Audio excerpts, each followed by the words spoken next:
નમસ્કાર દોસ્તો, સ્વાગત છે તમારું મારી ચેનલ કેવી કરેડ એકેડમીમાં. હું છું હિતેશ સોલંકી. મિત્રો, આપણે જીપીએસસી ના સિરીઝમાં હવે આગળનો લેક્ચર છે સિંધુ સભ્યતાની સમાજ વ્યવસ્થા વિશે, જેના વિશે આપણે આજે ચર્ચા કરીશું. શરૂઆત કરીએ છીએ. સિંધુ સભ્યતા સમાજ વ્યવસ્થા. સૌથી પહેલા આપણા મનમાં પ્રશ્ન થાય કે સમાજ કોને કહેવાય, પછી આપણે સમાજ વ્યવસ્થા શું છે એના વિશે ચર્ચા કરી શકીએ. તો સમાજ એટલે શું? લોકોનો એક સમૂહ કે જે કોઈ પર્ટિક્યુલર જગ્યા ઉપર રહેતું હોય, એ કોઈ ગામ હોય કે કોઈ નગર હોય. ગામ કે નગરમાં રહેતા લોકોના સમૂહને આપણે સમાજ કહીએ છીએ. અને આ સમાજ પોતાના ધારાધોરણો, પોતાના નીતિ નિયમોના આધારે જીવન જીવતું હોય છે, એને જ આપણે કહીએ છીએ સમાજ વ્યવસ્થા. તો આ સમાજ વ્યવસ્થા સિંધુ સભ્યતા વખતે કેવી હતી એના વિશે આપણે આજે ચર્ચા કરવાની છે.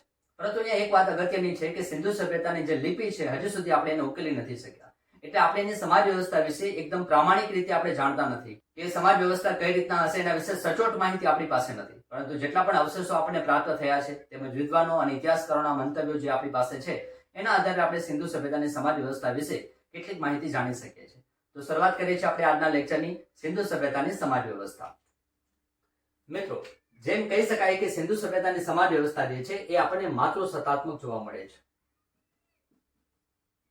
સૌથી પહેલા આપણને પ્રશ્ન થાય કે માતૃસત્તાત્મક એટલે શું, જેને આપણે માતૃ પ્રધાન પણ કહી શકીએ છીએ.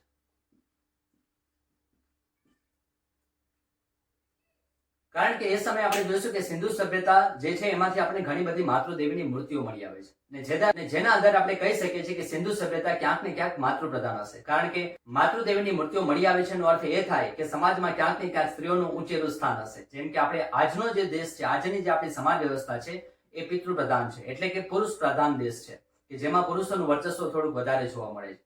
પણ સિંધુ સભ્યતાની જે સમાજ વ્યવસ્થા હતી એ માતૃ પ્રધાન સમાજ વ્યવસ્થા હતી, આપણે ચોક્કસપણે કહી શકીએ છીએ.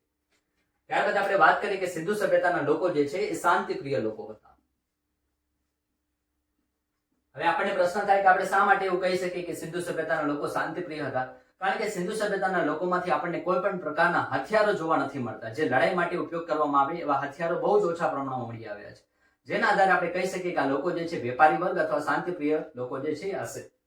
આપણે કહી શકીએ કે શાંતિપ્રિય છે કારણ કે હથિયારો જે છે આપણને બહુ નથી જોવા મળ્યા. વેપારી વર્ગ હોવાનું આપણે કહી શકીએ છીએ. તો એના માટે જ આપણે જોઈએ કે એ સમયે સમાજમાં કેટલા પ્રકારના લોકો રહેતા હતા. વ્યવસાયિક જૂથોના આધારે આપણે ભાગ પાડવા હોય તો સમાજમાં કેવા કેવા પ્રકારના લોકો જોવા મળે છે. તો મુખ્યત્વે આપણે સમાજમાં 4 પ્રકારના લોકો જોવા મળે છે. કયા કયા છે? તો આપણે વાત કરી, સમાજમાં એક વેપારી વર્ગ છે, બીજું આપણે કહી શકીએ છીએ પુરોહિત વર્ગ, ત્રીજું આપણે કહી શકીએ છીએ ખેડૂત વર્ગ, અને ચોથું કહી શકીએ છીએ કારીગર વર્ગ. આમ સમાજની અંદર આપણને 4 પ્રકારના લોકો જોવા મળે છે: વેપારી, પુરોહિત, ખેડૂત અને કારીગર. પરંતુ આપણે જોઈએ કે મકાનો જે છે એમાં આપણને 3 પ્રકારના જોવા મળે છે.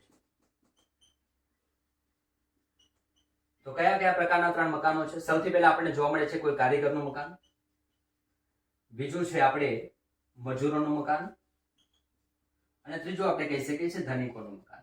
તો આવી રીતે ક્યાંક ને ક્યાંક આપણને 3 પ્રકારના મકાનો જે છે જોવા મળે છે. તો આ છે સિંધુ સભ્યતા વિશેની વાતો, કે જેમાં આપણે શું જોયું કે માતૃસત્તાત્મક સમાજ વ્યવસ્થા છે, શાંતિપ્રિય લોકો છે, હથિયારોનો ઉપયોગ નથી કરતા એટલા માટે આપણે કહી શકીએ છીએ. વેપારી વૃત્તિવાળા માણસો છે. સમાજની અંદર આપણને 4 ભાગમાં લોકો જોવા મળે છે: વેપારી, પુરોહિત, ખેડૂત અને કારીગર. મકાનો જે છે 3 પ્રકારના છે: કારીગર, મજૂર અને ધનિક. બીજું આપણે કહીએ કે આપણને અહીંયાથી કોઈ રાજાશાહી કે રાજ દરબાર જેવા કોઈ અવશેષો નથી મળ્યા, જેથી આપણે કહી શકીએ કે સિંધુ સભ્યતા જે છે એ રાજાશાહી વ્યવસ્થા નહીં હોય એવું આપણે અહીંયા ચોક્કસપણે કહી શકીએ છીએ. તો આપણે લખીએ, રાજાના કોઈ પુરાવા નથી મળ્યા. ઇવન રાજાનું દરબાર હોય, જેને આપણે રાજ દરબાર કહી શકીએ, એના પણ પુરાવા નથી મળ્યા. તેમજ મહલ જે છે, મોટા મોટા મહેલો કે એવા કોઈ પુરાવા આપણને નથી મળ્યા. તો આ એક સામાન્ય વાત. પરંતુ આપણને પ્રશ્ન થાય કે જો રાજાશાહી નથી, આવું કોઈ કેન્દ્રીય શાસન નથી, તો કઈ રીતે આ સમાજની વ્યવસ્થા જે છે આ રીતના ચાલતી હશે? તો ક્યાંક ને ક્યાંક કોઈક એવો શાસક વર્ગ તો હોવો જોઈએ કે જે આ બધી વ્યવસ્થાનું સંચાલન કરતો. કારણ કે બધા જ એક પ્રકારના મકાનો, એક પ્રકારની નગર વ્યવસ્થા, ગટર આયોજન સુવ્યવસ્થિત, આ બધું ક્યારે પોસિબલ થાય? જ્યારે એમાં કોઈ કેન્દ્રીયકૃત પ્રણાલી હોય ત્યારે થાય. તો આપણે ચોક્કસપણે એવું કહી શકીએ કે કોઈક ને કોઈક એવી પ્રણાલી હશે જેને આપણે કેન્દ્રીય સત્તા કહી શકીએ. એ ચોક્કસપણે જોવા મળે છે કે જેના આધારે આખા નગરનું જે શાસન છે અથવા તો વહીવટ છે ચાલતું હોઈ શકે, પણ એ રાજા હોય એવું આપણને જાણવા મળતું નથી. હવે આપણે વાત કરીએ સિંધુ સભ્યતાના એ જે સમાજ છે એ લોકો પોતાનું જીવન કઈ રીતના જીવી રહ્યા છે. કપડાથી માંડીને, સૌંદર્ય પ્રસાધનોથી માંડીને પોતાનું જીવનની આખી જે દિનચર્યા છે કેવી રીતના કરી રહ્યા છે. તો આપણે લખીએ, સૌથી પહેલા જે સિંધુ સભ્યતાના લોકો છે, બંને પ્રકારના લોકો જોવા મળે છે, શાકાહારી પણ છે અને માંસાહારી પણ છે. આપણને માછલી પકડવાના હૂક મળી આવ્યા છે, જેના આધારે આપણે કહી શકીએ છીએ કે સિંધુ સભ્યતામાં માંસાહાર પણ લોકો કરતા હશે. આપણે મનોરંજનની વાત કરીએ તો મનોરંજન માટે એ લોકો સંગીત, નૃત્ય તેમજ ચોપાટ જેવી જે રમતો છે, પાસાની રમતો છે વગેરે. તો એ સમયે પણ લોકો મનોરંજન માટે સંગીત અને નૃત્યના સાધનોનો ઉપયોગ કરે છે, ચોપાટ રમે છે, પાસાની રમતો રમે છે. અને કહેવાય છે કે વિશ્વનું સૌથી જે પ્રાચીનતમ ચેસ બોર્ડ જે છે એ પણ આપણને સિંધુ સભ્યતામાંથી મળી આવેલું છે.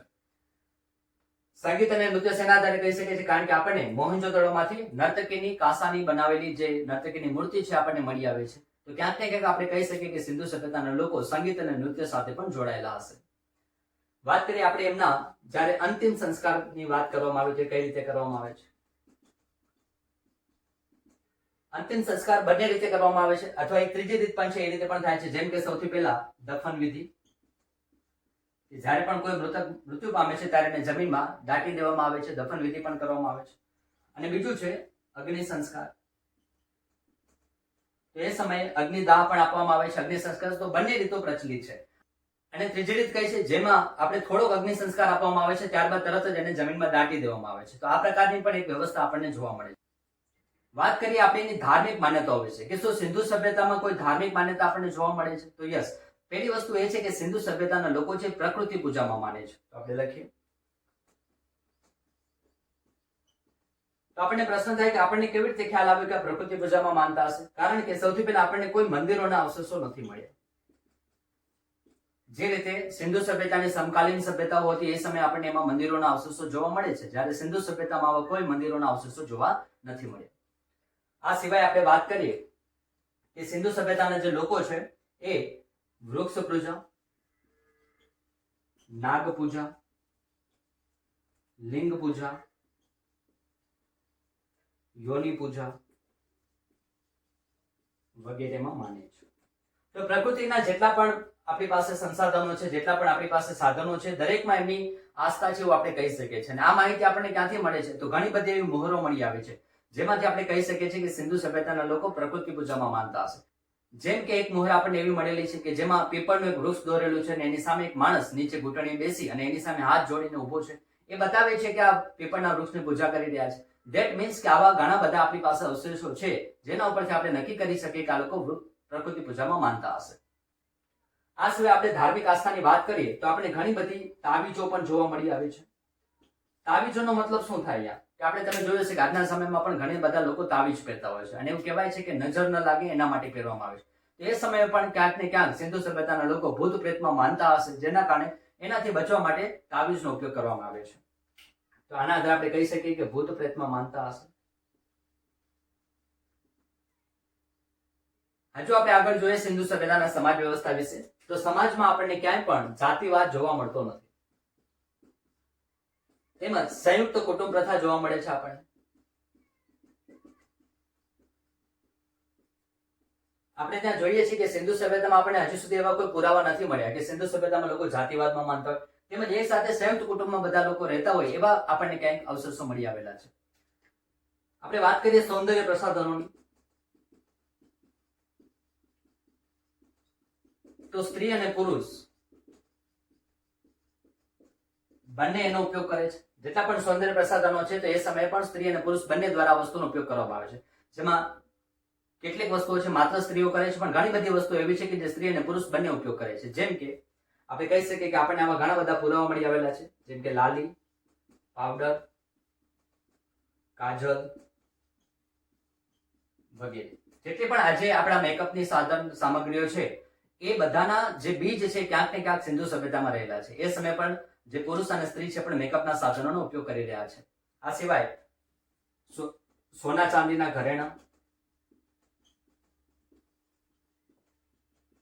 તેમજ હાથી દાંતની બનાવટ,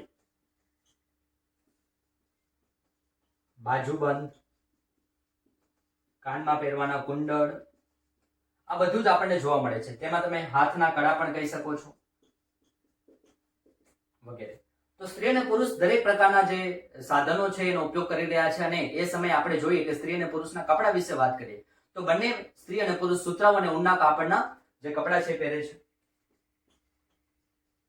સુતરાઉ અને ઊન. મિત્રો, આ થઈ ગઈ સિંધુ સભ્યતાના સમાજ વ્યવસ્થા વિશેની વાત. એ માહિતી ઇનફ છે. અને હવે આપણે આગળ જ્યારે ચર્ચા કરીશું ત્યારે સિંધુ સભ્યતાના આપણી જે મોહરો છે એના વિશે ચર્ચા કરીશું, તેમજ કેટલીક એની મૂર્તિઓ છે એના વિશે ચર્ચા કરીશું. તો જેના આધારે પણ આપણને ઘણી બધી માહિતી જાણવા મળશે. તો મળીએ છીએ મિત્રો નેક્સ્ટ લેક્ચરમાં. ત્યાં સુધી તમે રિવિઝન કરતા રહેજો, નોટ્સ બનાવતા રહેજો, અને કંઈ પણ ડાઉટ હોય તો તમે કોમેન્ટ અવશ્ય કરજો.